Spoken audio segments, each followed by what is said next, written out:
Cool. Hey friends, I want to talk to you about fasting. It's become a way of life for me. It's something that I love doing. I love not eating. Doesn't that sound weird? But it's true. Um, for those of you who have never fasted, this might be something that you cannot even imagine, going for hours, even days without food. Hi, Tate. Hi, Laura. Hi, Sandy. Glad to see you guys coming on. Hi, Susan. So what do you think? 106 hours fasted. Now you just broke it today. And I feel really good. I don't look too bad either, right? So I wanted to talk to you guys about fasting because I think that it is life's best kept secret for health. When I was growing up, hi Cliff, thank you. Hi Tate. I know 3 days is good. I haven't done 4.5 days in a long time. So the longest I ever did was 5 days. So this is a long one. Thank you, Laura. I mean, don't you think if somebody hasn't had food in 106 days, they'd look kind of sickly or pale or gaunt or 18-hour fast every day, Sandy? I love that. I also strive to do that. But this time, I needed an extra boost. I felt like I kept seeing that people were doing these 100-hour fasts. And I thought, 100 hours. I want to try that. And I would get up to 80 and then I'd be like, oh, I really want to eat. And I think I got up to like 85. And this week though, I'm like, June is my month. I have gained like 15 pounds in the past, I guess, over the winter. You know, even in Florida, sometimes we fall off the wagon. Anyway, yeah, I really wasn't feeling good about myself. I was not happy with the way I look in my clothes. Weight to me is it's super important, maybe because I have an eating disorder and have for most of my life, but I'm always struggling with this kind of, I don't know, normal thing with food. I don't like food. I struggle with dealing with food issues because my mom who raised me, and I was adopted, but my mom who raised me, she was like 5'8". I'm 5'4.5". So my mom, who I called Hobson, was like, she towered above me. And she was a big girl. And she, at times, I think, weighed in the 400s. 400 pounds, oh my gosh. And she projected a lot of her problems with food onto me. And I was growing up and I had a sweet tooth, and her mother, my grandmother, my dear grandmother, she would, give me all the apple pie and, oh, what else? Grammy and I used to we ate ice cream together. Hi, Spirit. Hi, Allie. Hi, Kenneth. So I grew up kind of with this push and pull with the comfort foods from my grandmother. And then my mother watching everything I ate like a hawk. Like, it was just a recipe for disaster.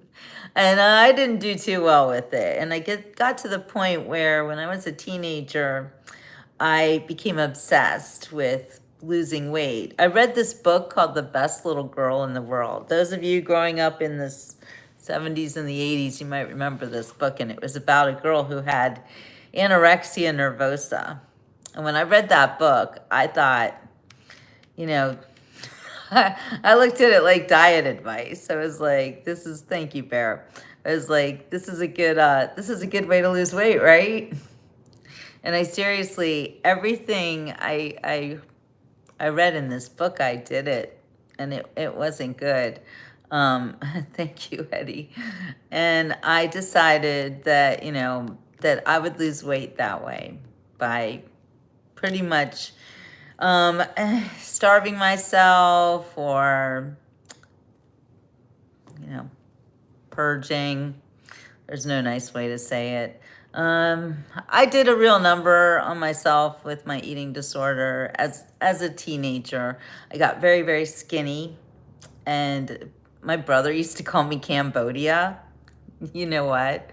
I thought that was great. I loved it. I loved it when people made fun of me for being skinny. I thought it was wonderful. It's kind of like when you don't know if you're a boy or a girl.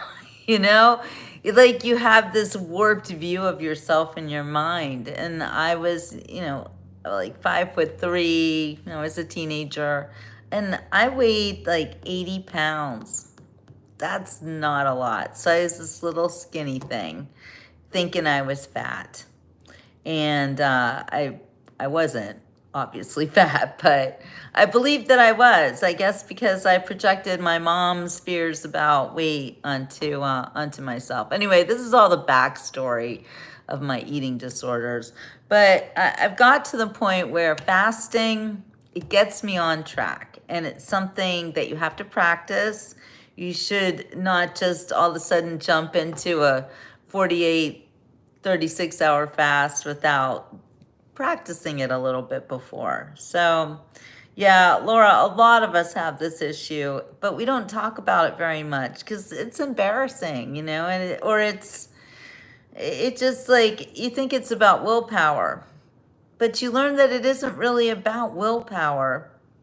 There are things inside your body, your gut microbiome, bad bugs, stuff that makes you want to eat this horrible food. Yes, Eddie, you can absolutely subscribe. I wish you would. I have a members only group too if you want to join that. And yeah, just go to one of my members only videos and you can join the group from there. Sandy's mom was anorexic. Yeah, you have to watch and check yourself. Absolutely. So I wouldn't say that I'm anorexic anymore. And I know that somebody like me with a history of eating disorders probably should, White Queen. I don't know, Eddie. No one's ever called me White Queen before. So it's kind of funny, but you know what? I'll take respect over disrespect any day of the week. Anyway. I want to talk about this fasting because I do believe that this is like the best kept secret. Exactly, Laura. This is a best kept secret in health. For men, for women, I'm nobody's queen. Hi, Jamie. Hey, Australia. It's so funny. Whenever Australia comes on, and I've got my favorite Australian is Tracy Crome. Where's Tracy when you need her? Anyway, Tracy taught me that it is 12 hours in the future in Australia. So I always call her Tracy from the future. So now Jamie, you're from the future too. Because it's 8:49 here. And what is it? 8:49 there in the morning, right? I love it. I love it when I've got my Australian people on. I have a lot of fans in Australia. I gotta go there sometime. So anyway, Sandy loves fasting. I know, I love it too. It makes you feel like, kind of like powerful because you understand that you have control. Oh, 10:49. Oh, Jamie, I think Tracy's from Perth. Does that make sense? So she's 2 hours different. Anyway, good morning, Jamie from the future. Yeah, so that finger is itchy. Yeah, be careful, you guys. Anybody watching my show, if you do show any disrespect or rudeness or, this is not a dating site, I'm not looking for a boyfriend at all, even a little bit. So, if you cross any lines, I've got moderators and they'll kick you off. So, got to show that respect. Be cool, be cool. Anyway. Back to the fasting. So I love that Sandy's on here and that she gets it because a lot of people are like, oh my gosh, you're going to starve. Or, like you're hurting yourself. You're wasting away. Oh, okay. Okay, spirit. Anyway, that's not true. The difference between starvation and fasting is that when you're fasting, you are in control. When you're starving, your body's in control, and you're in a situation. But fasting is a whole different situation. So I've got a timeline here. I've got some sorry, interesting information about fasting and what the benefits are. Because I do think that the benefits of fasting far outweigh any risks. I think it's so healthy, Sandy. I so agree. And and I do believe that if we just shut our mouths and stopped eating all this crap that they're trying to sell us and getting us addicted to, that we would be a whole lot better off. The more I look around and I see people, well, anytime I go to someone else's house, and I'm always at someone else's house, and I look in their fridge and their pantry, I'm so disappointed for them. I'm not blaming them or anything, but like I opened the fridge at my girlfriend's house and she's got this guava juice in it, and I'm like, oh, that looks interesting. And then I look at the ingredients, and the second ingredient is high fructose corn syrup, and I'm like, that's illegal in every country except for this one, because the companies that process our food, they're not doing it to make us healthy. They're not trying to get Americans to be thinner or to be stronger or to be healthier. They just want Americans to spend money and eat the crappy food. And Kenneth, I don't know about the Parasite cleanse. I see all that stuff, and I gotta wonder about that too. I think fasting is one of the best parasite cleanse you're gonna be able to do, because the parasites don't get anything when you fast. They want you to eat. That's why it's so difficult sometimes. It's why you crave sugar. It's why you crave crappy food. Yeah, thank you, Sandy. Also, I don't think that you need to do those parasite cleanses.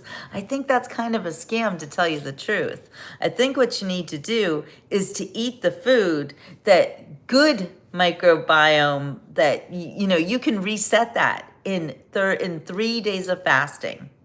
3 days, no food, drink water, drink tea, drink coffee, no food, 3 days, and your complete gut microbiome resets.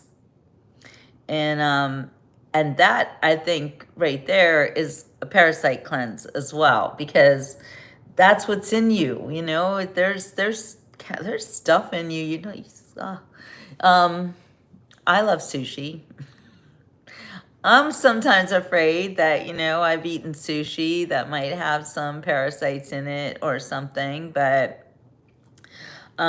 so Spirit, do you have any ideas to get rid of the fungal overgrowth? Could that also be helped with fasting? When you fast, you can even start an elimination diet after that. It's like you get a new chance. It's like a new lease on life.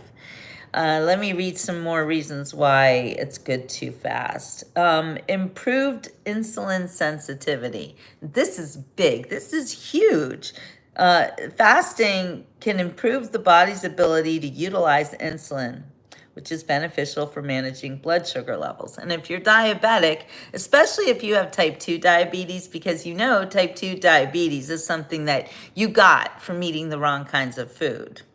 So if you can mitigate that. And if you want to watch any videos, and every time I fast, I go nuts on the internet, and I want to see every bit of information I can get. And one of my go-tos, one of my favorite guys that talks about fasting, hi Annie, is Dr. Jason Fung. He's a nephrologist. He is all over YouTube.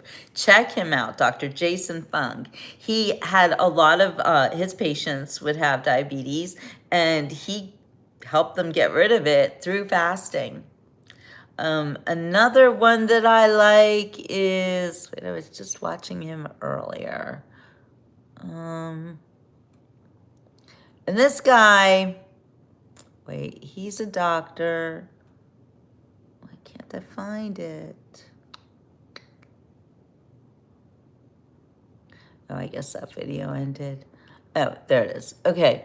Dr. Eric Berg. He's great too. There's one thing weird about him that kind of bothers me, is that he's a Scientologist. So not a lot of people know that. He never talks about it, but he is a Scientologist. So you kind of have to wonder, because Scientology is a fake religion. It's a scam. It's a hoax. But Dr. Berg seems to be the real thing. So I don't know. I still find myself watching his videos. He still makes a lot of sense. I know Scientologists don't believe in medicine. And you know, sometimes I think medicine's not all that great either. However, I'm not a Scientologist, and if I need penicillin or something like that, I'm probably going to take it. Jamie says, I eat microwave prep meals, live alone, and cost make decent food cost goes to waste. Yeah, microwave meals. Me and my poodle love roast lamb with mint sauce. Oh, that sounds yum. Hi, Sherry. Yeah, I know. Dr. Berg seems so great, but he's a Scientologist. So you gotta wonder. Anyway, but his videos are great. I mean, I love watching Dr. Berg's stuff, and he is very easy to understand, and he does make a lot of sense. But he's a Scientologist. So there's that.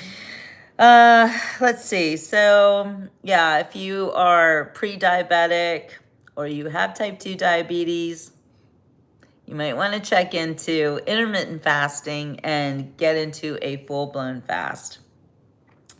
So let's see what else. Potential for longevity. I love this part. Some studies suggest that fasting may contribute to increased lifespan in certain animals, and research is ongoing to determining its effects in humans. Well, I totally believe that you live longer when you don't eat crappy food. I think better no food than bad food. Think about it. You know, we are subjected to so many horrible chemicals, plastics everywhere. I try not to drink out of plastic anymore if I can possibly help it. I like to drink out of stainless steel, glass, ceramic, but not plastic. I think that even buying water that's in plastic bottles is not helpful. And yes, we are constantly ingesting plastic. Sure, we're living through it, but oh, he's also a Freemason and a Scientologist. Oh, that's great. Yeah, raw fish, probably not the best thing to eat. I know, but I do like it very much. Yeah, it's really hard. It's really hard to live in this world. And my next book that I'm currently working on is called 7 Years in Switzerland. And I moved to Switzerland because in the 80s, I moved there in 1990. And I realized that the food was better in a country like Switzerland, where I literally would walk down the street, and if I wanted to buy some fresh vegetables, there was a farmer's, he would have like a little stand, and you know, there was an honor system, and you just put some money in and you take your produce. So yeah, that's how they live sometimes in some places. Even in America, you can find this too, but it's not as common. We are under siege over here. One of the other reasons why I left this country and moved to Switzerland when the food situation was because of the seeds. And I know you probably have heard about these big companies and industrial farming. And remember in the 80s when they had the farm aid and all the farms were being like taken over and people were losing their farms. Remember Mellencamp's Scarecrow, blood on the hoe, and all this stuff. It's coming to roost right now. In fact, in a really bad way. I do want to talk about this too. I ran across this news last night. It has blown up today, and we all need to be aware of it. Kash Patel yesterday announced on X that the FBI has arrested a Chinese national within the United States who allegedly, and I don't think it's really, I don't want to use the word alleged here because this happened, smuggled a dangerous biological pathogen into the country. And this wasn't the first time. This Chinese woman was pretty good at it, and she was even bragging to her boyfriend about how easy it was to do. So who knows how many horrible things have been let into our country because the past administration did not care, or maybe didn't not care, but had a diabolical plan to destroy us. Okay, Spirit's got her protocol. No carbs, no sugars, including fruits and fruit juices. No dairy, no yeast, no mushrooms, no peanuts. Tons of good water, fresh or frozen vegetables, beef and pork. Lots of butter, vinegar, and oil instead of salad dressings. Yes, and when you talk about oil, you have to be really careful about what kinds of oils you use. Do not use any seed oils. Do not use any soy oils. You want to use avocado oil is great. Walnut oil is super yum. Coconut oil is also like a go-to. Black coffee or tea, no alcohol, no sodas. That's your protocol to get rid of parasites, right? Sounds about right. I agree with all of that. You know, the parasites are there because of the crazy food that we eat. The parasites are invading because these companies let that happen. Olive oil, also great. Extra virgin olive oil. And make sure, you know, you got to be careful with the olive oil too, because there's a lot of fake olive oils out there or made in a processed place that's really bad. So you do have to spend the money and buy the good olive oil. Make sure that you get it from a company that you can trust. And red wine vinegar is good too. And balsamic vinegar, I love. No, the fungus. Oh, the fungus. This is for the fungus. Okay, thank you. All right, so you guys might want to copy that down because these comments don't stay. Again, I'm going to read her protocol off, so if you need to copy it, do it. No carbs, no sugars, including fruits and fruit juices, no dairy, no yeast, no mushrooms, no peanuts. Tons of good water, fresh or frozen vegetables, beef and pork. Lots of butter, vinegar, and oil, the good kind, instead of salad dressing. Black coffee or tea, no alcohol, no sodas, and coconut oil. Okay. Yeah, or screen shoot it, that's good too. Do that and you will naturally rid parasites and fungus. I'm thinking it's good for everything. Yeah, Sherry, I think you should take notes because we need to take control of our health. I don't have health insurance and I don't go to doctors. I have a feeling that if I go to the doctor, he's going to find something that he's going to prescribe medicine for me or something. I don't know. I don't trust them at all. And my father was a doctor. That's why I don't trust them. You know, it is what it is, but I'm living really well without doctors in my life. And when my husband died of cancer, prostate cancer, I'd had about enough of doctors after that. I watched them spend a lot of money making him addicted to pain meds and then eventually die. So I didn't see that doctors were really helping my husband. They helped him right into the grave. Kind of takes a shot of olive oil every once in a while as well. And that's a great idea too. I think you need to do that in the morning. Take the olive oil in the morning, right? Doesn't it help? There are so many great ways to stay healthy, and none of them involve going to the doctors.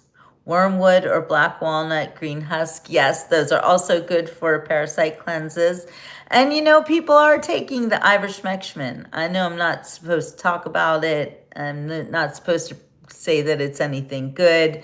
I even had to take some kind of a class on YouTube to ensure that I wouldn't talk about that particular medicine as something that might be helpful. You take from that what you will. I just know a lot of people are taking it. Not saying it's good or bad. I don't know. I don't take it, so I don't know. But it is for parasites. So, and it isn't only for animals, even though that's what they wanted us to believe. But all the truth is coming out. So YouTube, if you want to come at me again and say I am not allowed to talk about that particular medicine, you do what you need to do. I don't care. I don't care. I'm tired of Americans being told how to be healthy when everything they tell us is the opposite of the truth. Laura, homeopathic functional medicine doctors, right? So that's another thing. The AMA, they don't like those doctors, right? They don't like anything homeopathic. They don't like anything natural. We live on this this notion that chemicals and some dude in a white suit who doesn't know anything about nutrition is going to tell you how to be healthy. You know what? I think nutrition is the number one thing that makes you healthy. So, Sherry, let me know how you do with this too, because I am living my life right now thinking maybe I have cancer. I don't. I don't have cancer. I know I don't have cancer, but I'm going to make sure that I don't. And one of the best ways that you can ensure your health is to do these fasts every now and then. You don't have to do it all the time. It's like, I'll tell you a little story. I walked into my friend's house last summer actually, and the two of them, this couple I know, they're two of my best friends, and they live up north. And they're kind of overweight. And they sit me down and they say to me, "Oh, that's great, Sherry. Thank you." Yes, you can get it there, Kenneth. Absolutely. Anyway, my friends sit me down and they're like, "Listen, we got to talk to you about something. We have decided to go on Ozempic." And I was like, "What? No, no, no." And I explained to them if they do that, they could be ruining their relationship with food for the rest of their lives. Nobody knows what that medicine does, and everybody's finding out that it doesn't really just help you lose weight, that it does some other things that could really damage your body, but it will damage your relationship with food because that's its job, to make you not want to eat.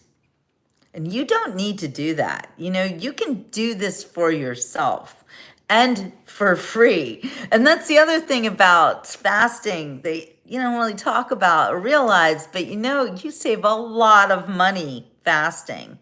There are no drugs involved. There's no food involved. There's nothing. In fact, you can make money because you have all this extra time on your hands. You're not doing dishes. You're not preparing any food. You're not shopping. You're not spending money. You are absolutely working on yourself and your life. So Sherry, it is super easy to start fasting because every night you fast. You wake up in the morning and you eat something. And what's that called? Breakfast? Break? Fast? Yeah. And if you really like breakfast, you should eat the breakfast, but try not to eat anything for the rest of the day. Or if you don't care so much, you can start moving your breakfast back. So yes, exactly, Sandy. You start with 8 hours. You know, you went to sleep. Let's say you went to sleep at midnight, because I'm bad with numbers, so I need some easy ones. Okay, you go to sleep at midnight and you wake up at 7. And usually you would eat an hour after that, right? That would be 8 hours. That's 8 hours of fasting. Why don't you kick it up into 10? Don't eat your breakfast for a couple hours. Skip it. Oh, Kenneth, I want to know more about the methylene blue. I want to know about that. That was something that came out a few months ago. RFK Jr. was was seen putting something blue in his drink, and it turned out to be something called methylene blue. So please let us know about that, Kenneth. I don't know anything about it, so I can't talk about it. But exactly, biofeedback. Tell us more about biofeedback. I remember that from like the 70s or something. Well, what is it? Here, I'll look it up too.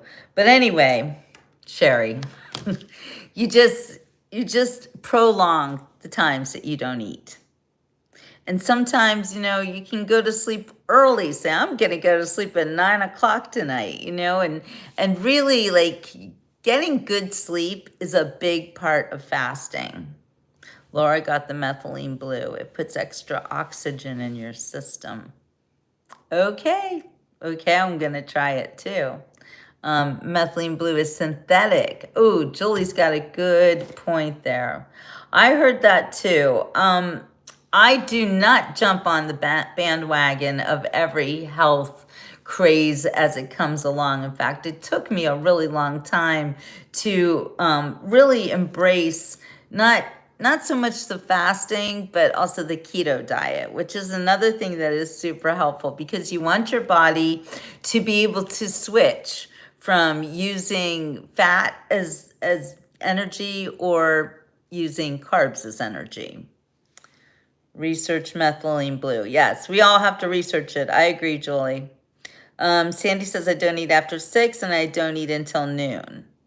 Don't use too much, you will turn blue. Methylene blue. Okay, that's another one. Okay, then we got the red light, the healing light. Keto, absolutely. I'm not really sure what methylene blue is. So, I don't know. You guys seem to know more than I do. But this is what we love about the Beach Report because it's interactive and it isn't just my information.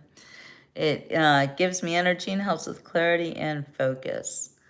Okay, well, I'll tell you what, Kenneth, fasting gives me energy and helps with clarity and focus. There is no miracle besides eating right and moving your body. Well, that's true. Sometimes the miracle, though, is in not eating. For real. Here's something else about not eating. Oh, wait, do you guys want to hear about sometimes I want to talk about this horrible Chinese national who's trying to kill us all. That's another thing. I mean, we've got enemies, you guys. We got major enemies over here. Us Americans, you know, we walk around, la la la. We're like, everybody loves us. Oh no, they don't love us. They don't love us at all. So, you know, we have to protect ourselves. We find out we've been used. We're gonna be abused. We've been abused. You know, being an American, it's thankless these days. It's thankless, but we're a very, very important country in the world. Thank you, Sandy. And the methylene blue has stopped cravings. Well, Kenneth, I'm going to say the same for fasting. Also has stopped cravings. Fasting is like everything to me. And this 100-hour fast, okay, I got to tell you guys about this because like I said, I would get to 80 hours and I'd be like, yeah, I'm going to eat now. I don't have to go any longer. But then again, it's not about weight loss at all because really you don't lose a lot of weight fasting. You lose water weight because you stopped eating all those carbs. And what do carbs do? Carbohydrate. Carbohydrate. Yeah, carbs hold water. When you eat carbs, you got water. And when you don't eat carbs, you're in the bathroom. And that's the true thing. True story. So, bloating, weight gain, water weight gain, you lose that when you fast simply because you got rid of the carbohydrates and you're not hydrated anymore. So that's why you do want to drink as much water as you feel like drinking. And I don't ever suggest that you stick to any one, 8 ounces a day, or 8 ounces, 10 times a day or whatever. You never have to follow those rules, because guess what? There's no rules. No rules. The rules are what works for you. You are different than anybody else, and you have your own way of doing things. And if you like to fast, then you should fast. And if you don't like to fast and you say, I get too dang hungry, I'm not going to say don't fast. I think you should still fast. But I think you should find out why you can't fast. If you are so hungry that you're like, I'm hangry and I gotta have food, and you're going nuts, you have a problem. You really have a problem. Because here's the thing with hunger. It comes and it goes. You're not hungry all the time. If you don't eat, you won't stay hungry. You'll stop being hungry. Your body will be like, I didn't get any food. Oh well, carry on. Seriously. You do not have to eat all the time. Those hunger pangs, they're from either your parasites or they are from your internal clock. If you're used to eating at 10 o'clock every morning, you eat your breakfast, your body gets ready for that because your body has a clock. You have a certain circadian rhythm that you follow. And it goes with your sleep. It goes, like your body's on a clock. That's why you don't want to eat when you're sleeping, because at night your body has to repair things. Terry, you go nuts, right? You got to stop. You got to stop that. It's not good. You're getting hangry for a reason. You are addicted. Hate to say it, but it's true. If you really have a problem with being hungry, so much so that you think I could never fast, then you need to re-examine what that issue is, because you should be able to fast. 24 hours with food is no big deal at all. I do it all the time. The Muslims do that all the time too for Ramadan. It's part of their religion. The only problem is that, and I'm not Muslim and I don't really know too many Muslims, but I've heard that when they break their fast, often it's not the right foods. And that's the great thing about fasting, is that it's like you're giving yourself a new chance. It's almost like, every morning it's a new day. Every Monday it's a new week. Well, when you fast, it's a new you. And it's your chance to make better choices for yourself. What's that, spirit? Some lock thumb to finger of both hands in a link, pulling to test amount of strength necessary to pull apart, putting remedy in their energy field, and ask if it's what is needed. Then pull if it, keep going. Wait, lock thumb to finger of both hands. Okay, that's interesting. Terry admits that she's addicted to food and gets dry heaves if she's hungry. Yes. Yes, that is typical of someone who's addicted to the food. So if I were you, I would try to fix that, because you don't want to feel that way. It's not normal for you to get so freaked out because you're not eating. And it's not healthy for you either. It makes you kind of desperate, right? And it probably doesn't make it fun for anybody around you either, if this is how you get every time you're hungry. I think it's something that you need to push past and realize that, who acts like that? An addict. Sorry, Terry, I love you. I'm not calling you an addict, but But I mean, you're addicted to food. You know, it is an addiction, and it could be the sugar. It could be something that you're eating that is just it just overwhelms you. Unlacking fluids, Julie. Great point right there, Terry. If you feel super hangry, instead of reaching for food, drink something. Drink something hot. Drink hot tea with lemon in it. Try to just get over that feeling. And I understand about the nausea. I get nausea that way too. Yeah, yes, it's not fun. I also get nauseous sometimes when I'm hungry. I get nauseous very easily. So that was part of my eating disorder, actually. I was bulimic for, I think, from the time I was 15 till I was about 25. And it was very bad. It's, this. I don't want to be gross, but yeah, I admit it. And it took a long time for me to even talk about it. But yeah, that's, I don't know how I even get on this subject. Oh, being nauseous. So I don't do that anymore. I stopped doing that a long time ago when I was 25. And then when I got pregnant the first time and pregnant with my daughter, I was sick all the time. And then I was like, oh great, this is what I get. Anyway, yeah, I don't vomiting. That's so much fun. Anyway, yeah, so I get nauseous if I'm hungry. I get nauseous if I eat garlic on an empty stomach. There's certain I can't eat take vitamins on an empty stomach. That makes me nauseous. A lot of things.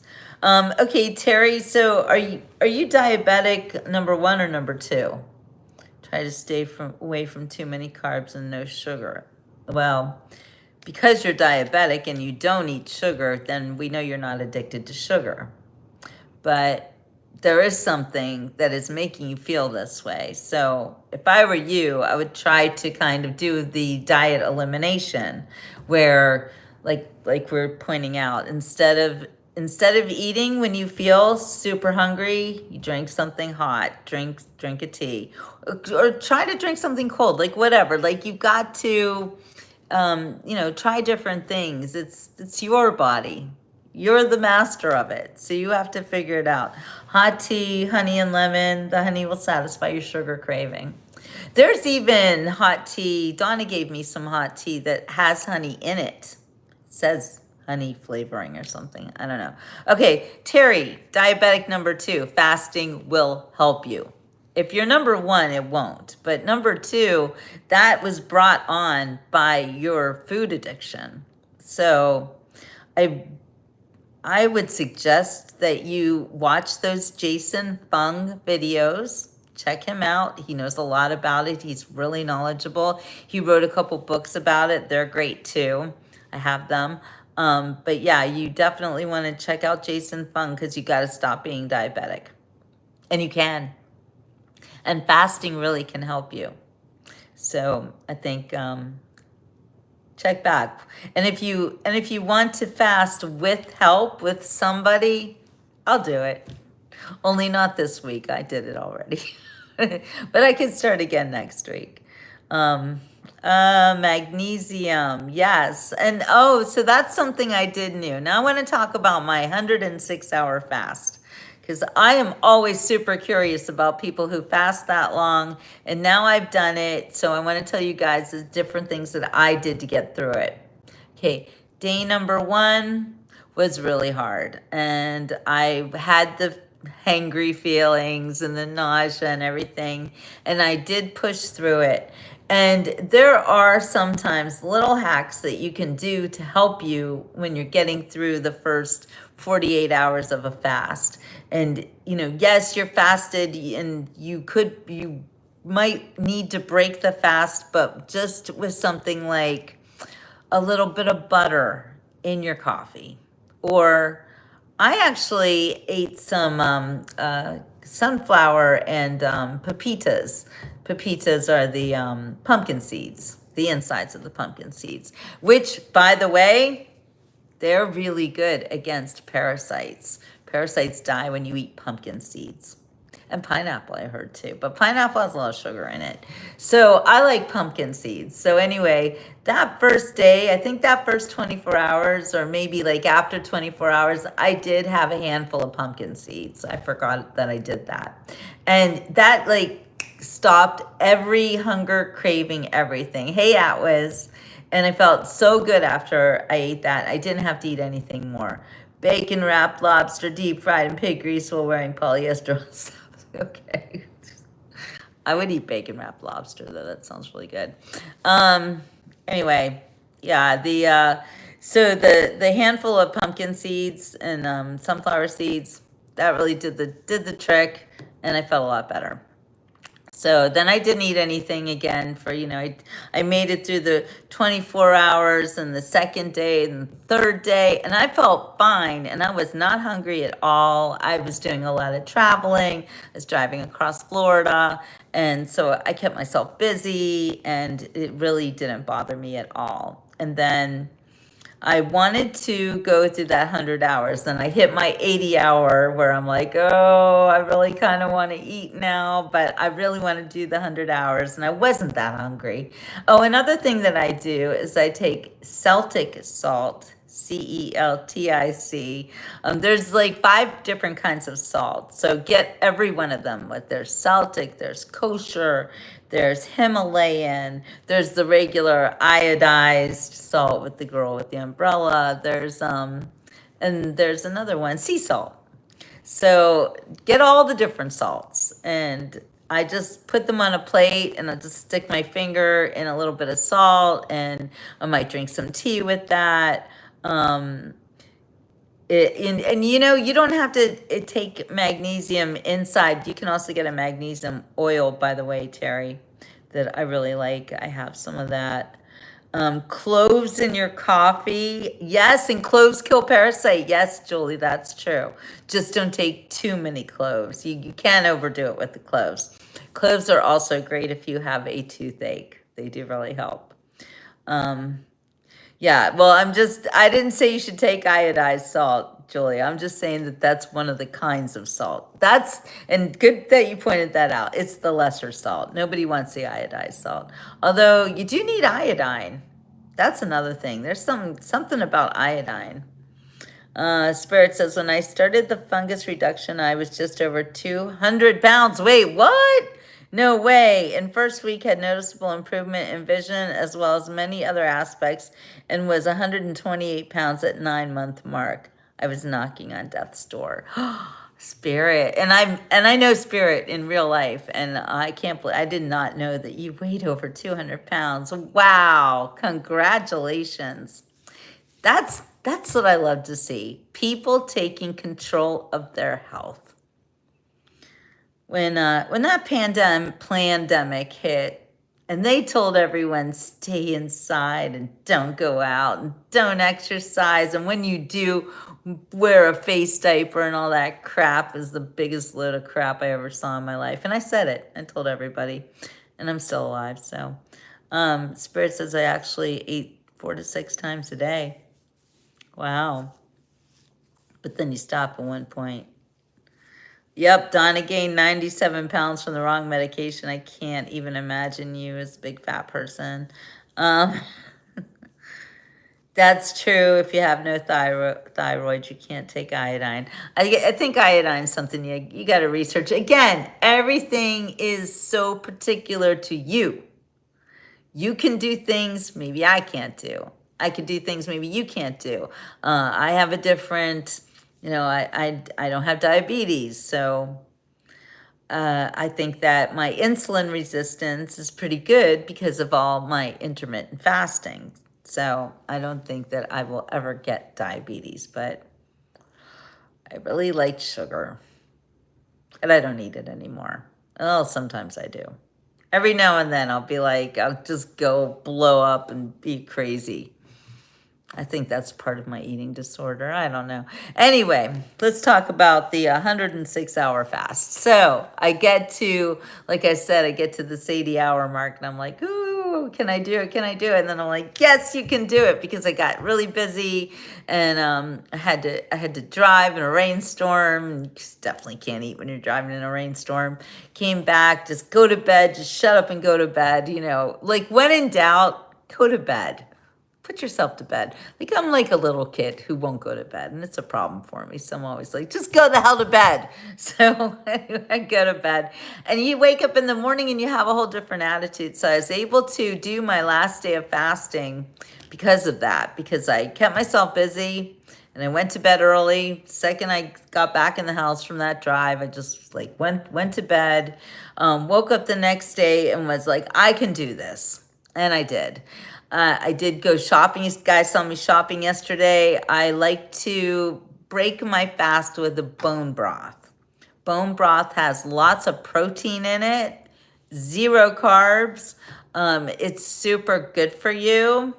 You're on and off steroids. Oh, steroids are horrible, horrible. Sandy has MS and has to take steroids off and on. Yeah, steroids are a nightmare. Ray had to take steroids. It was so bad. Yeah, I don't have a doctor either, so I am also completely 100% responsible for my own health.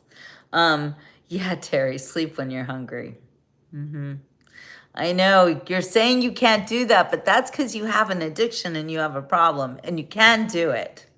And you will feel better. In fact, it is better to sleep on an empty stomach, because then you don't have to deal with that digestion. Your body goes through, it cleans up all the bad cells, it cleans up cancer cells. It really does a lot for you. Spirit says, I recall cutting my finger open during that time, and it was bad. I'm sure if I went to a clinic, they would have stitched it. I did duct tape and kept on working, and it was healed in 3 days. Yep. Yep. I mean, what does that tell you? You heal yourself. Every time I cut my finger, I am reminded of how amazing my body is.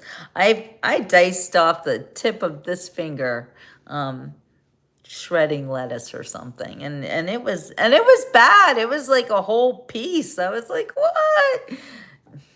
I'm fine. Your body does miraculous things. You have to let it do that. You have to let everybody around you know that you are not going to participate anymore in eating poison. That's all. Because sometimes it's also a matter of the people around you coming down on, you can't fast, you're gonna die, you're gonna starve, or, don't you want to eat this? Isn't it yummy? I worked so hard on it, all that. You can't do that anymore. Look into Irish sea moss from Organics Nature. I am no longer use a pharmaceutical inhaler. No more mucus, no more phlegm, no more steroids. Irish sea moss. That's interesting. Donna stopped dairy for her sinus issues and watched the allergic reactions to trees and chemicals. Yeah, dairy can be a problem. I eat dairy and I'm like, full of phlegm every time. Every time. But again, I have to keep repeating this. It is only about you. It's not about what your neighbor does. It's not about what I do. It's not about what that guy does. You can use all of this information as a guideline for how you can do it. But your body's going to react the way that your body reacts. And your body is different at different times. Let's not forget that either. I'm going to be 60 years old. I say this all the time. I wish I would stop, but I'm already, I went through the big M, and so my body's going to be different than somebody who's much younger than I am and still gets their period. It's like every season it's different, and you change all the time. Eating more often tends to ramp up metabolism to move toxins out of cells and tissues. Spirit, I'm not so sure about that eating more often. That's what they told us in the 80s and the 90s, is that you had to eat every 3 hours or something like that. And I don't believe that. I mean, I grew up when I was younger, before they told us to eat all day long, snacks and all that stuff, they said, don't ruin your dinner. You eat 3 meals a day, you'll be done with it. I eat 1 meal a day. Um, I am gonna try that. Thank you, Julie. I could use it. Terry says, I didn't have sinus problems when I was young, was always super thin. Now I have a good 50 pounds to lose. Wow, Terry, that's a lot. So, girl, you have to help yourself at this point. 50 pounds is enough to drag you down. 50 pounds, I I guess the most that I ever weighed, I was looking at 200 pounds at one point, and this was after pregnancy, so you give yourself a break, but that was the closest. I think I saw 190 at one point. And my normal weight, my fighting weight is 127. And right now, I'm like today, after all my fasting, I'm 141. And that is way too much for me. Like I feel it because I'm a little person and extra weight just drags me down, makes me feel gross. My clothes don't fit and it's just really bad. Hi, Michael. So, if you have that extra weight, it will change your life when you get rid of it. It changes your life when you have it. And here's something else about having extra, especially 50 pounds, is that fat on your body, it has its own hormones. It almost has a life of its own. So, but you can get rid of it. I know you can because I did. And like when I was married to Ray and he was sick and I was eating that horrible, I'm sorry, but the American diet is called the SAD diet, the standard American diet, SAD. But it's not as sad as the Spanish American diet, which is the worst diet in history.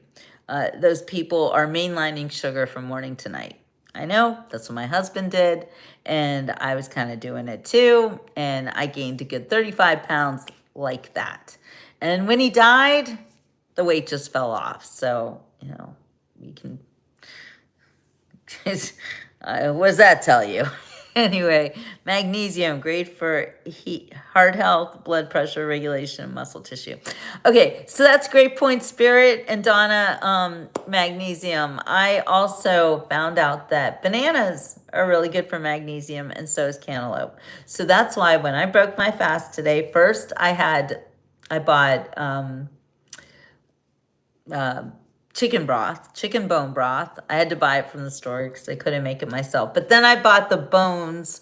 They were like, I don't know, beef bones. And they were with marrow in them. So I bought those to make my own bone broth to drink later. Because bone broth is super expensive when it's made well. And if it's got a lot of crap in it, then it's cheaper, but it's always expensive. So, but make it yourself, it's super easy to do. All I did was I bought bone marrow bones from the butcher, and they were wrapped up in the section with the meat and everything. So I didn't even have to ask the butcher, though I did. But anyway, I got the bones, and then I put the bones in a pot of water, and I boiled them for 15 minutes, just the bones, because when I got them out of the package, there was like little spots of blood and stuff, and I was like, ooh, it's kind of gross. So anyway, I put it in the in a big pot, and I boiled them for 15 minutes. That's called blanching the bones. And then I got took the water out, got rid of it. And then again, I didn't try the mushroom broth because I didn't see like that it even had any kind of benefits to it. It just was cheaper, but it wasn't that much cheaper. But that's why I bought the bones, because I really wanted bone broth. So, and I wanted to make it myself. So I did. So I blanched the bones, I boiled them, and then you're supposed to roast them, but that was like too much for me to do. So I didn't do that. I didn't roast them. I just, I washed them off and got them clean and cleaned the pot really well, and then put them back in, put the water back in. And then I get the dogs for treats. So that was my treat, Susan.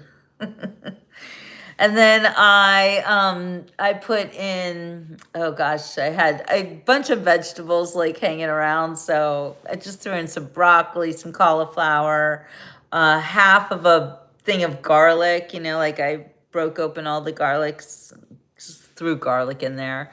Um, what else? Bay leaves, some thyme, some salt. Oh, here, look at this.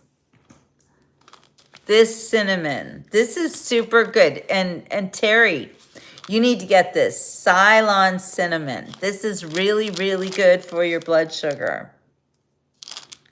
So I take it, I take 3 capsules before I eat, but I opened up 6 capsules and put it in this soup that I made, this bone broth that I made. You always want broccoli, Donna.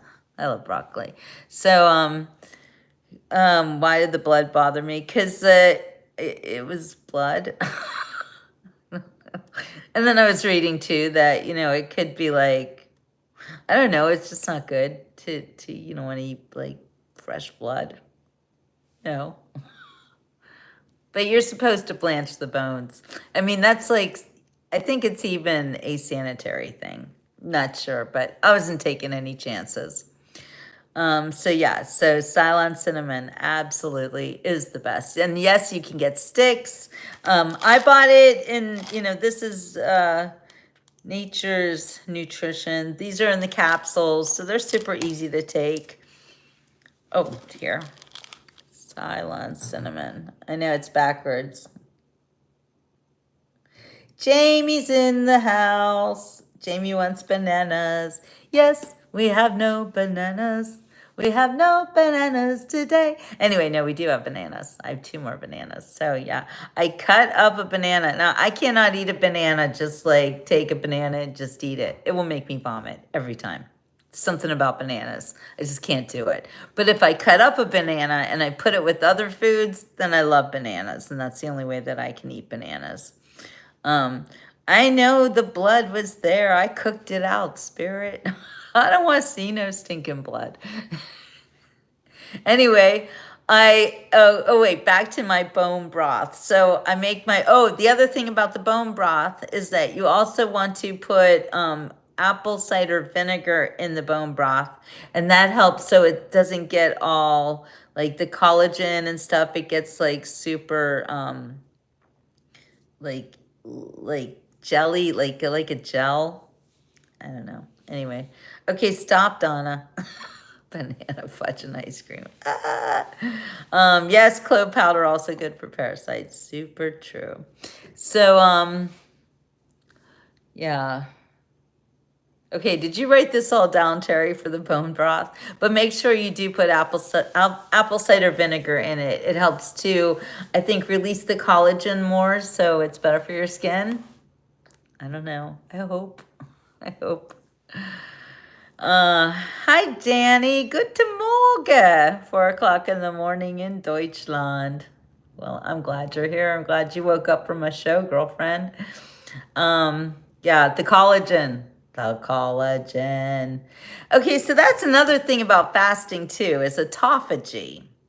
So when you're fasting, your body goes through this thing and it's like takes at least 48 hours, maybe a little longer even, for your body to hit autophagy. That's where it goes through and it eats all the bad cells. And supposedly it helps to get rid of your wrinkles a little bit. It's not really working on me, but maybe soon. Yeah, beef tallow. Julie, that's another thing. We need to all get some beef tallow. I know someone was going to help me do that, and it's not happened yet. So I don't know. I need to get beef tallow. Absolutely, 100%. The other great thing is castor oil. I use a kind. I get it from Amazon called 7 Minerals, I think. I really love it. Yeah, I don't know. We can make candles out of it too.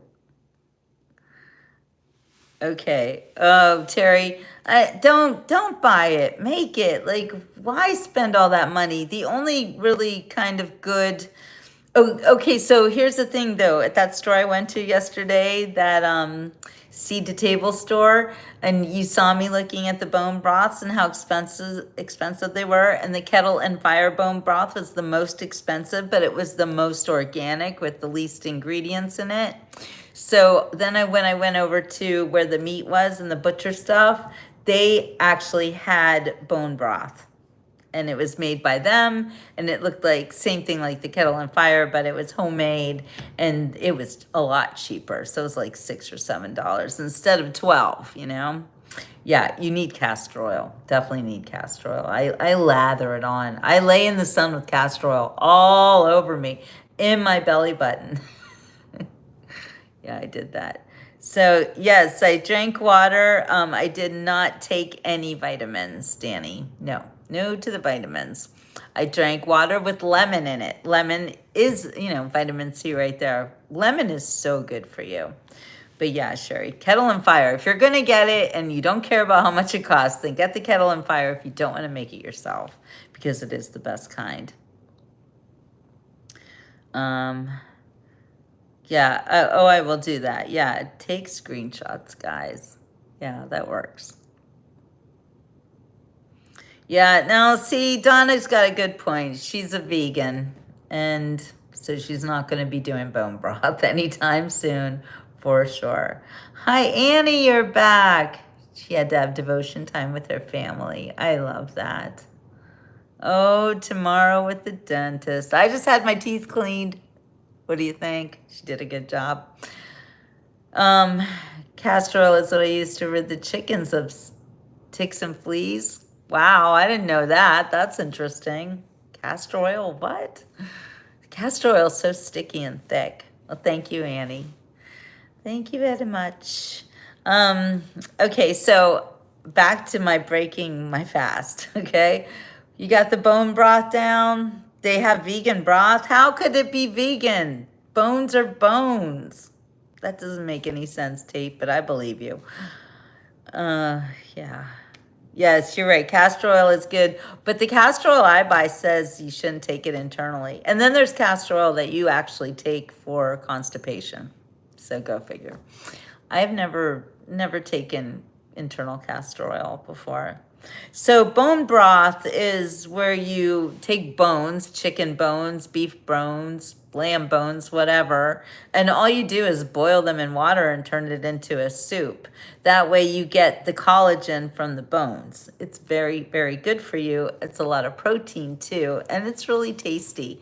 So I just sip the bone broth. Just ja, Bruch mit Kochen. Yeah, bone. I don't know I'm losing my Deutsch. It's nicht so good, Donnie. Tut mir leid. Sorry. Annie has IBSD so bad. Oh gosh, she has to watch what she eats. Be very careful. Knochen. Yeah, Knochen. Genau. That's right. Knochen. Bones. That's it. Julie says, my great grandma was an RN, LPN, and made us little grandkids swallow a spoon of castor oil a day. I know a lot of kids did that. Back in the day, you were little, you were drinking castor oil and cod liver oil too. That was another one they used to feed the kids. So we might want to try it. Everything that we used to do seemed to work, and everything we do now doesn't work. Sherry, the brand of castor oil that I use, ooh, I have it right here. Hold on.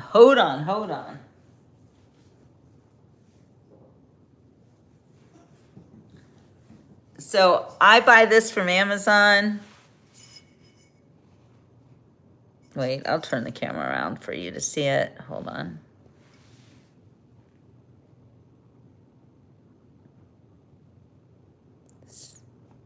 Seven minerals.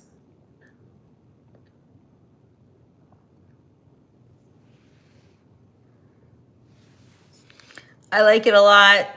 You do have to be careful. Make sure that when you buy the castor oil that it is from that company. I bought castor oil once from a company called Golden, and when I got it, on the bottle it said Gloden, and I was like, that typo is a bad sign. It's a bad sign when there's a typo. Kenneth had to do it and used to hate it. Okay. And baking soda. We got to talk about baking soda too. Those sticker fleas, super small. They get all over their combs, waddles, ears, around the eyes. Oh, yeah, petroleum jelly. Never use that on animals. I never would. Cold pressed, exactly. And also important that it's in a dark bottle. That's very important. Glass jar, dark glass jar. So, okay, baking soda. I use organic baking soda also. I put it in my coffee. It cuts down on the acid in the coffee. You should never ever drink coffee on an empty stomach. Never, ever, ever. And if you do drink coffee on an empty stomach, make sure that you have baking soda in it. That will neutralize the acid, and it makes the coffee taste better, I think. It takes away any of the bitterness from coffee. Let's see, what else? Okay, so I had my bone broth cooking. I drank the bone broth that I bought from the store yesterday, the chicken bone broth. So I drank that first. And then I let myself, this is right after when I broke my fast, just drinking the bone broth broke my fast because there's a lot of protein in bone broth. And the coffee. Well, Susan and DJ gave me some mushroom coffee, which I love. I love that mushroom coffee. But normally I drink Cafe Bustelo, which is a Cuban coffee, and I just drink the instant kind. I know, sounds not very refined of me, but I don't need super special coffee. So your poodle loves castor oil and comes running as soon as she hears me getting the glass out. That's so funny. Baking soda, not with vinegar. If you put baking soda and vinegar together, you're going to get a little explosion. But in your coffee, when you want the baking soda, you just put it in how much you like. You can just try a little pinch of it and see if that's enough. If you want a little more, put in a little more. If you put in too much, just add some water. That's totally a taste. I've developed a taste for it, so I'll put in a teaspoonful, but that's just me. Dr. Living Good Coffee with Moringa. That sounds really good too. I don't know what brand mushroom coffee. I think DJ made it himself, but I'm not sure, but I love it. Baking soda with vinegar chemically reacts. Exactly. I don't know. I think they made it themselves. I don't know, but I really like it. Tastes really like coffee. Tastes better than coffee. I've had other mushroom coffees too, and I always like mushroom coffee. I think it's great. So, Susan, does he make it himself? Where'd he get that coffee from? I don't know. It's really good. But the Rise mushroom coffee, I've had that. It's really good too. So, yes, he made it himself. It's top notch. Anyway. That's what I'm drinking. Maybe he needs to sell it. We'll help him sell it, right, Susan? I'll advertise it for him. So, okay, so after I ate the bone broth, then I was like, I really wanted to eat bananas because bananas put back the potassium. Your body, you lose potassium when you fast. That's one of the things you need right away. And Susan's kitchen. And I wanted to, I usually think, well, there's a lot of carbs in bananas, but then I was researching it and it's like, yeah, bananas have a lot of carbs. It also depends on when you eat the banana. The more ripe it is, the more carbs it has, the less ripe it is, which I don't really like a green banana, but so I made it, I ate this banana when it was normal ripe, not too ripe, not mushy or anything, just right. Drink Melaleuca brand organic coffees, and they are fab straight up. Yeah, I like Melaleuca stuff, only I couldn't afford it monthly, so I don't do it anymore. Danny says, did you hear about the cayenne pepper with water, 1 teaspoon. Yes, that is a good one. And I think you can use apple cider vinegar with that cayenne pepper too, Danny. That is a good idea. I've done that for sure. Okay, so anyway, I chopped up the banana real small because I can't eat a banana just like straight. And I did the same with cantaloupe because cantaloupe also has a lot of great vitamins in it, potassium, I don't know, good stuff. And I put them together, the banana and the cantaloupe.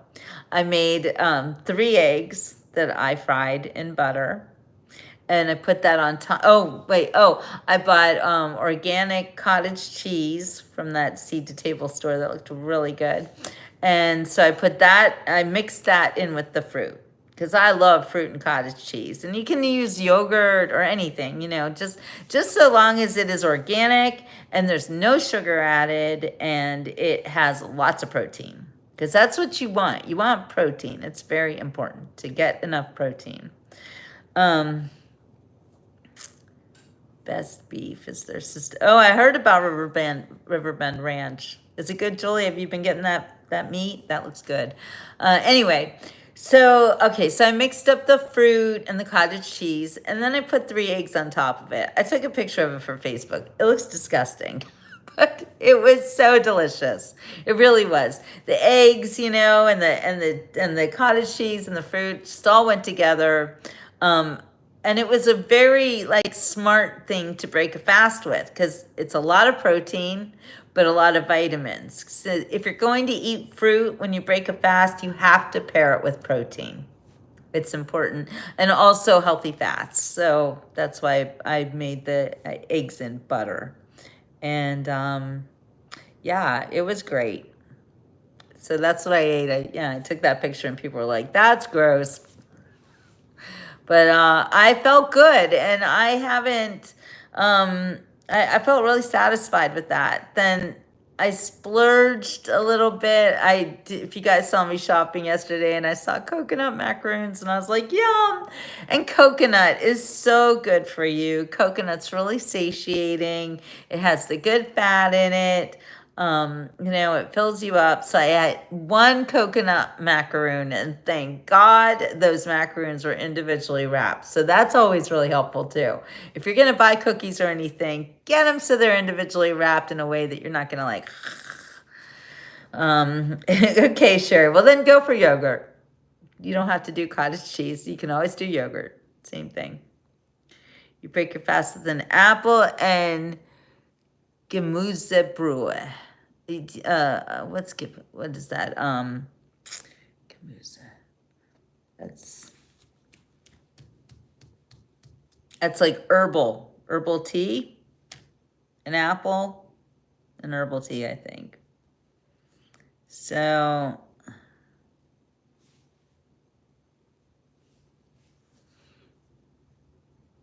how do you eat just one? I did it, Terry. I ate just one. That's really good.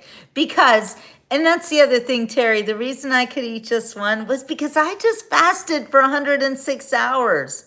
You do that and you're like, you want to hit yourself in the head if you eat crazy stuff. Like, what am I going to fast for 106 hours and then pig out like a crazy person? I want to, but I'm not going to do that. Because you showed that you can control yourself, with that 106-hour fast, and you don't want to ruin it. Vegetable, that's it, vegetable Gemüse. Danny, you got to help me, girl. I need to fix my German vocabulary there. So anyway, another thing that I really splurged on today, though, is my favorite aged Gouda cheese. I love this stuff. It's like crack to me. Aged Gouda cheese, boar's head. I ate I don't know, it's expensive. So for a thing like this big is like $8. And I think I ate half of it. I did. And it was good. And I ate some of my pepitas and sunflower seeds. So... And I ate that with the cheese too. I like to mix food. Some people don't, but I like lots of different stuff going on. Yeah, that Gouda cheese. Mine's not smoked. It's just aged. It's really good.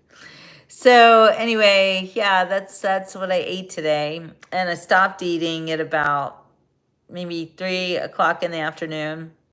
And I think I broke my fast at like 10, maybe 11 o'clock so from 11, 12, 1, 2. I guess I spent like 4 hours on and off eating a little bit and darm. Did you empty your darm? What's a darm, Danny?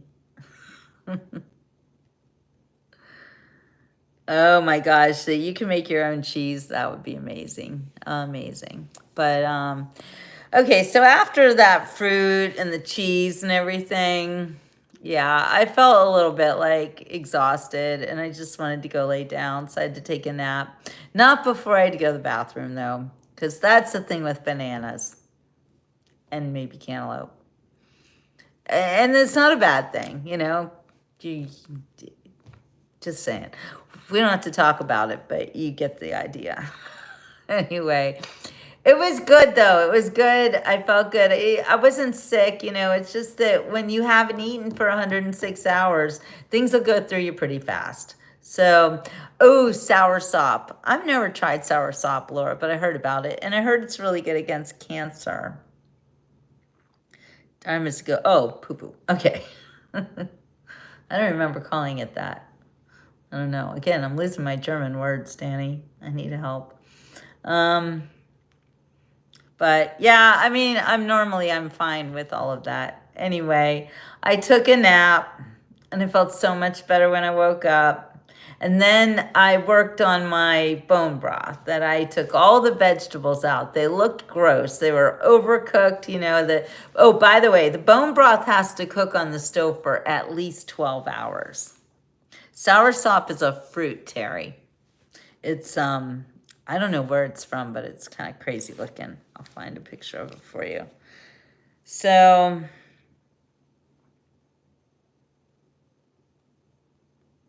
what was I saying? Find a picture of sour sop. Okay, yeah, here it is. This is a sour sop. Whoops. There we go. Yeah. Looks pretty weird, right? Yeah, it's a tropical fruit. And when it's open, oh, it looks really gross. They eat that here around Miami, and this even says Miami fruit, so I need to get a picture of it. For some reason, this isn't working well. Anyway, the inside of it looks crazy. It looks like bugs in there. Not bugs, like cocoons or something. Oh, liquid supplement. Okay, that's better. That sounds better. Okay, you know about soursop. Dimentelrung. Before start fasting so you don't poison yourself. Really? So is that like, is that where you make it come out with the squeezy thing? Is that what you're talking about? What's the word for that? You guys know the word, right?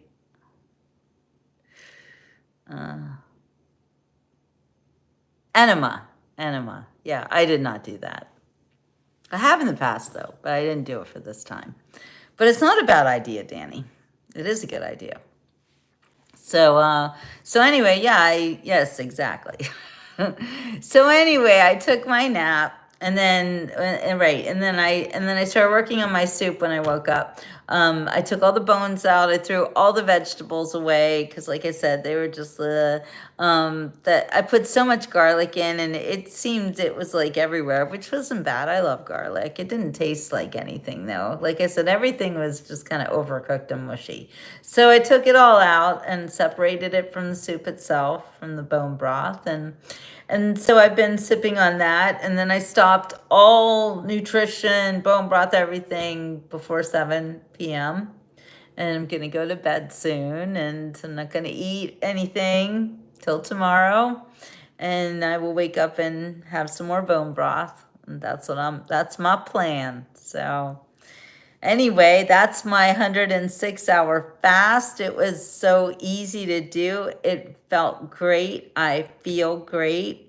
The first couple days were not that hard for me, Danny, just I think because I did have a bad moment, so I did eat a handful of sunflower seeds. Not sun, well, sunflower and pumpkin seeds. And that made me feel fine. And that did break my fast just quick. But I think that if you eat some under 100 calories, it's really not going to make a big difference. Sometimes if you can't get through it, you feel like you're losing it. Really just put some butter in coffee or do a shot of extra virgin olive oil, just something to kind of soothe your stomach, and then carry on with it. Just keep going. So you can do it, Terry. I'll help you. Don't worry. I'm here for you. Ask me anything. Always have the advice, especially with the eating. Because, like I said, I'm eating disordered, so I'm obsessed. But you know what? I want to be healthy. I want to live a long time. I don't go to the doctors. I don't have health insurance. My health it's on me. And you are very welcome, Danny. My health is my responsibility, and you can definitely do beef broth with a crock pot. And in fact, probably that's better. Yes, it would be better, Sherry. Use a crock pot. I just don't have one. I've never cooked with a crock pot, so I don't know how to do that. Maybe I'll get one. I don't know. But yeah, the health benefits totally worth it. And I think that crock pots are really great because you can you set it and forget it until later. Yes, Kenneth, what olive oil do you use? That's a great question. I'd like to know as well. So let's see, anything else? I think we've had a lot of really good information in tonight's show. I learned a lot too, and I do want you guys to start thinking about fasting as a way of extending your life, extending your health, because there are longevity benefits to it. And I saw something today where it might have even been Dr. Berg, and it was like, if you have cancer, you should start fasting immediately. I can't imagine anybody like if you have a real health emergency in front of you and the only thing to save you is to not eat. Come on. It's really not that hard. Spirit still attempting to answer questions, etc. A crock won't get to a full boil though. Well, that's interesting, Julie. So maybe you want to do a full boil and then put the food in the crock pot and then you put it on a simmer for whatever long time. Dein Deutsch ist immer noch toll. Vielen Dank, Danny. Vielen Dank. She says my German is always good. It's not, but thank you. Oh yeah, me too, Sherry. I'm glad I did the show tonight. I was, after my fast, I feel like there's so much information and I want to help everybody. And I really, really believe in fasting. And yeah, put it in the crock pot after the full boil. Exactly, Julie. You get it all ready, put it in the crock pot. But yeah, I think that we do all have to take our health very, very seriously. Americans, I was reading about, the pandemic killed a lot of people, and more people died in this country than even in Africa, where they didn't have the. Just saying. But I think that there are ways for us to mitigate the health issues that we find ourselves dealing with, especially because we're eating food that's really bad for us. And like I always say, better no food than bad food. How often do I fast in a year? Danny, I try to fast every month. I like to start out every month with a big fast.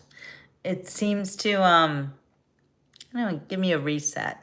I love that reset. I love that, every day is a new day. Every Monday is a new week. Every 1st of January is a new year. I like new starts.